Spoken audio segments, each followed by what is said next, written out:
Alors cette censure est aussi l'incarnation d'une démonstration de force du Rassemblement national, mais voter une mention portée par la gauche qui insulte le RN, eh bien cela a engendré une certaine confusion au sein du parti où l'on oscille, Maya-Hélène Trémollet, entre satisfaction et fébrilité. Le texte dénonce les viles obsessions de l'extrême droite. Il sera pourtant voté par le RN ce soir, malgré les procès en incohérence de la droite et de la majorité.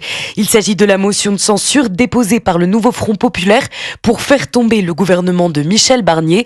Mais aux accusations de cynisme insoutenable, selon les mots d'Emmanuel Macron, le député Laurent Jacobelli répond par la fidélité à son électorat. Ce n'est pas du cynisme que de respecter la parole donnée à ses électeurs. Nous n'allons pas voter un texte de la LFI, nous allons voter une censure contre le gouvernement qui veut créer 40 milliards de taxes et d'impôts supplémentaires, un gouvernement qui ne veut pas indexer les retraites. Nous ne pouvons pas le faire. Si Marine Le Pen a gagné dans les faits le bras de fer avec Michel Barnier, dans les rangs du RN, certains s'inquiètent de l'issue de cette censure et assument jouer carte sur table. On avait le choix entre deux mauvaises solutions, trahir nos électeurs ou voter la censure, confesse ainsi un cadre du parti.